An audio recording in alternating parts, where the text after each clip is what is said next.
అనుకుని ఆ యేసు రక్తంతో నేను కడగబడ్డాను. అప్పటి నుంచి ఎప్పుడైతే నా యేసు రక్తంలో కడగబడ్డానో అప్పుడు నాలో నా అహం చనిపోయింది. డబ్బు అని అహం చనిపోయింది. గర్వం, కులగర్వం అని అహం చనిపోయింది.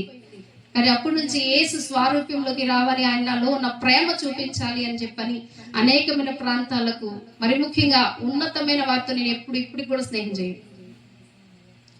నా ఫ్రెండ్ సర్కిల్లో ఎవరు కూడా కులం అనే ఎక్కువ ఎవరైనా చూపించినా కూడా వాళ్ళతో స్నేహం చేయను. డబ్బు అనే హోదా చూపించినా కూడా నేను స్నేహం చేయను. నా స్నేహం అంతా కూడా నా ఆత్మీయులతోనే. కనుక అట్టిగా ప్రభు నన్ను మార్చుకున్నారు, ఆయన బిడ్డగా నిలబెట్టుకున్నారు. కనుక ఈ స్థితిలో ఉన్నానండి. ఇంత మంచి అన్నలు నాకు ఉన్నారు అని అంటే, నా సహోదరులు నిజంగా మేఫాలో ఉన్న బ్రదర్స్ అందరూ కూడా, మరి ముఖ్యంగా నేను ఈ ప్రాంతంలో పరిచయం అవడానికి మస్తన్నయ్య, అలాగే క్రాంతిపాల్, అలాగే ఇస్మాయిల్, అలాగే చాలా మంది సేవకులు ఉన్నారు. వాళ్ళందరూ కూడా, మేమందరం కూడా ఒక టీమ్ గా ఉండి మరి పరిచయంలో మేము ముందుకు వెళ్ళాం. అలాంటి మంచి ఆత్మీయ కుటుంబాలను ప్రభు నాకు ఇచ్చారు. అందరూ బట్టి నేను చాలా సంతోషిస్తున్నాను. నిత్యము ప్రభుకి స్తోత్రం చెప్తూ నేను గర్వపడుతూ ఉన్నా. కనుక పాత విజయలక్ష్మి చనిపోయింది, ఇప్పుడు ఏ అహం నాలో లేదు. నా బిడ్డలు కూడా దేవుని కృపలో మంచి ప్రేమ కలిగి ఉంటారు. వారు కూడా, అలాగే నా కుటుంబం అంతా కూడా ప్రభు ప్రేమలో ఉంది. ఇదంతా దేవుని మహాకృప. మీలో నేను ఒకదాన్ని. ఎవరిని చెప్పండి? ఏం లేదా? కాదా? మీరు అన్నా లేకున్నా నా ఫ్యామిలీ మీరు, అంతే. కనుక ఆ రీతిగా దేవుడు కృప చూపించారు. దేవుని మహాకృప చేత రక్షించబడి, ఏసే నిజ దేవుడు, ఆ దేవుడు తప్ప ఏ దేవుడు లేడు అని నమ్మి ఆయన కోసం బ్రతికి ప్రకటిస్తున్నాం. ఇది నా సాక్ష్యం. దేవుడి మహాకృప. మరి చిత్తమైతే, ప్రభు చిత్తమైతే మరొకసారి మీ మధ్యకి వచ్చి నా పూర్తి సాక్ష్యం, నా కుటుంబంతో సహా నేను వస్తా. అన్న అవకాశం ఇచ్చి నాకు కూడా ప్రభు కృప చూపించి మనమందరం కూడా సజీవ లెక్కలు ఉంటే మరొక అవకాశంలో ఇలా సేవకులందరితో పాటు కలిసి మరొకసారి మీ ముందుకు రావడానికి ప్రభు కృప చూపిస్తే మళ్ళీ వస్తారు. రావాలా వద్దా? ఎందుకు వస్తారు మీరు? 10:30 వదులుతానని 11 అయింది మమ్మల్ని వదలక. లాస్ట్ డే కదా, ఎప్పుడైనా లాస్ట్ డే లేట్ అయింది తెలుసా మీకు? ఎంతమంది నిద్రపోయారు? ఎవరు నిద్రపోలేదు. దేవుని స్తోత్రం. మంచిది. పాస్టర్లకు మౌత్, యూత్ కు బైక్ ఇస్తే వదలరంట. అవునా? వదులుతారు కదా, బైక్ అయినా వదులుతారు కానీ మౌత్ వదలరు.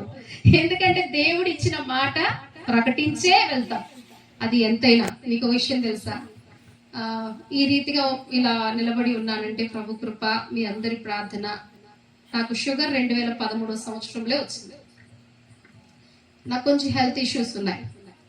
ఇంకో విషయం అంటే, ఈ వారంలో నుంచి నాకు రైట్ లెగ్ నిలబడటానికి సరిగ్గా లేదు. నేను ప్రార్థన చేస్తున్నాను, ప్రభువా నేను ఎక్కడ నిలబడినా నీ కొరకు నిలబడాలి. నువ్వు నాకు ఏదైతే నువ్వు నాకు ఇచ్చావో ప్రకటించి, ఎవరికి అవసరమో నాకు తెలియదు, నన్ను అక్కడికి తీసుకెళ్తున్నావు. ఎందుకంటే ఇంట్లో అన్నారు, మొన్నే కదా మమ్మీ మీరు ఉప్పులూరు వెళ్ళాం, మళ్ళీ అంకుల్ ఫోన్ చేసి మీటింగ్ అని చెప్తుంటే మళ్ళీ కాదు నాన్న, ఏదో అవసరం ఉంది. నాకు సేవకులు ఫోన్ చేశారు అంటే అందుకే అన్నతో అన్నా నేను ప్రేయర్ చేసుకొని చెప్తానని. ఎవరికో ఏదో అవసరం ఉంది నాన్న, అందుకనే నన్ను అక్కడికి ప్రభు నడిపిస్తున్నాడు అని చెప్పాను. ఈ విషయంగా బలహీనత గత వారం నుంచి నా రైట్ లెగ్ సరిగ్గా నిలబడటానికి లేదు. కానీ ఏది ఏమైనా ప్రభువా నువ్వు ఉన్నావు, నేను నీ కోసం నేను నిలబడతాను ప్రభువా, నువ్వు నాలో ఉంటే నేను చెప్పగలను. ఒకవేళ నువ్వు నాతో లేకపోతే నేను నడవలేను, నేను మాట్లాడలేను, నువ్వేం చేయలేను. వచ్చిన కాడి నుంచి టెన్షన్ ఉంది నాకు. ఇక్కడ ఉండి నేను ఒకళ్ళు పడిపోతే ఏమని అనుకుంటానేమో. నేను ఎప్పుడు వాటర్ కానీ మధ్యలో వాటర్ తాగను. నాకు ఒక షేమ్గా ఉంది, ఇట్లా వాటర్ తాగుతున్నాను అలా ఉండేది. 2013 సంవత్సరం మా అమ్మ ప్రభునందు నిద్రించిన తర్వాత నాకు 2013 లాస్ట్లో ఏప్రిల్ 6న మా మదర్ ప్రభునందు నిద్రించారు. 2013 లాస్ట్కి డిసెంబర్కి నాకు షుగర్ అటాక్ అయింది. అప్పటి నుంచి ఇప్పటి వరకు కూడా ప్రభు కృపలో ఏ ఇబ్బంది లేకుండా ముందుకు వెళ్తూ ఉన్న సేవలో. కొంత షుగర్ ఉన్న వాళ్ళ పరిస్థితి ఎలా ఉంటుంది అంటే, ఎప్పుడు ఏం జరుగుతుందో తెలియదు, ఎప్పుడు హుషారుగా ఉంటుందో తెలియదు, ఎప్పుడు నీరసం అయిపోతుందో తెలియదు. సేవకులు అది ఎదుర్కొంటున్నారు అందరూ కూడా. ఒక్క నేనే కాదు. మీరు అనుకోవచ్చు వాళ్ళకేంటి డబ్బులు పైనుంచి వస్తున్నాయి, వాళ్ళకేంటి ఆరోగ్యవంతులుగా ఉంటారు, వాళ్ళకి ఇంతలో ఉన్నారు, వాళ్ళకి ఇలా ఉన్నారు అని చెప్పి.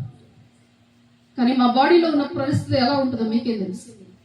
ఎలా ఉన్నా కూడా ప్రభు పని చేయాలి, ఆఖరి ప్రాణం ఆఖరి ఊపిరి ఉన్నంత వరకు కూడా పని చేయాలనే సేవకుల యొక్క ఆశ. ఇక్కడ కూర్చున్న అందరూ కూడా మరి వారికి ఏ ప్రాబ్లం నాకు తెలియదు, కానీ వాళ్ళ ఆశ ఏంటంటే ఒక్క ఆత్మనైన ప్రభుకి వస్తున్నారు, కాపాడాలి. ఆ ఆశతోనే ఈ మీటింగ్స్. అందుకని ప్రార్థన చేస్తున్న ప్రభువా, నేను అక్కడికి వెళ్తున్నా, ఇంతసేపు అయింది మీకు మిమ్మల్ని అడుగుతున్నా, నేను ఇంతసేపు నుంచున్నాను కదా, నుంచున్నాను లేదా? ఎంతసేపు నుంచున్నా? 8:30 దాటింది అంటే 8:15, అవునా? అవునా కదా? ఏమో నాకేం తెలుసు, నేను టైం చూడలేదంటారా? 9:54 ఇచ్చారట, అవునా? 8:30కి అంతా వచ్చామా? ఏమో నాకు తెలియదు, నేనైతే 9 మేబీ ఆ టైంలో తీసుకున్నాను అనుకుంటున్నా. ఎంత? నేను వచ్చింది 8:30 అయింది. అది 8:45 చెప్పా కదా. 8:45కి నాకు మౌత్ ఇచ్చారు, నేను ఆరాధన చేస్తున్నారు. ఆరాధనలో కూడా నేను ఎప్పుడు కూర్చోను, నేను ఒకటే ఏడుస్తున్నా, ప్రభువా నేను ఆరాధనలో కూర్చుంటే వీళ్ళందరూ పొగరు అనుకుంటాను నాయన. నేను ఆరాధనలో కూర్చున్నాను కదా, నేను ఎప్పుడు కూర్చోను కదా, వీళ్ళేదేమో పెద్ద పెద్ద ఫీలింగ్ ఏంటి, పెద్ద అందరు సేవకులందరూ నిలబడితే ఆడదానికి అంత పొగరేంటి, కూర్చున్నారు ఏంటి అని చెప్పి చాలా మంది అనుకుంటారు. కానీ నా పరిస్థితి ఏంటంటే ప్రభుని అడుగుతున్నా, ప్రభు నేను నిలబడాలి, నేను నిలబడేటప్పుడు ఏ బలహీనత నాకు రాకూడదు, నాకు నిలబడే అవకాశం నాకు నువ్వే శక్తి, నువ్వే నిలబడు, నువ్వే మాట్లాడుకోవాలి. కానీ ప్రభు కృప చూడండి, ఎంత అయింది టైము? 11:15. ఎన్ని గంటలు నిలబడ్డా? ఎంత చెప్పండి ఇప్పుడు? 2 గంటలు, 2:30 గంట, ఏ నొప్పి లేకుండా, ఏ పెయిన్ లేకుండా అలాగే నిలబడటానికి కనీసం నీరసం రాకుండా, పడిపోకుండా ప్రభు ఎత్తిపెట్టి ఆయన మాట, ఆయన నాలో ఉండి ఆయన మాట్లాడి మీ అందరి హృదయం, మనందరినీ కూడా ఆ లోక పాప శాపం నుంచి వేరుపరిచి మన చీకటి బ్రతుకులు వెలుగులో నడిపించడానికి ఆయన మన కొరకు వచ్చి ప్రాణం ఇచ్చాడు. ఆ విలువను తెలుసుకోండి, సిలువలో ఉన్న విలువను తెలుసుకోండి.